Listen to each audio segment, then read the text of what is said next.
कहाँ हो के काठन बस्न जति जम्मै पाहाडबाट आएको हुन्छ औषधि खाइरह अहिले दिमागको के हो अहिले कति भयो यस्तो भएको पहिला त राम्रै हुनुहुन्थ्यो नि त के भा अनि यो कपाल लगाई अनि हिँडाइ यो कहिलेदेखि यस्तो भएको त यो विचार हेर राम्रो मान्छे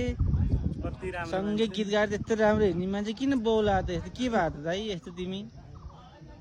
के गर्ने काठमा जो मान्छे भेट्यो नि पैसै माग्ने कसैले पैसा खाइदिने कसैले दुवरीको कन्टेनर नदिने कसैले पैसा खाएर सम्म भागिदिने त्यही भएर म त काठमा बसी साध्य छैन विरक्त लागेको मलाई ढुङ्गाले हान्ला अब कहाँको यात्रा हो त नि यसरी यो ब्याङ दियो अब यो जहाँसुकै जाम हो अब पाटा नै लोड राख्नु पर्ने हो कि के हो खास तपाईँलाई त बान्नै पर्ने पुलिस बोलाएर लानु पर्ने हेर त हेर ढुङ्गा हान्नु लाग्यो हेर भाग्यो समाउ ए सबै समाउ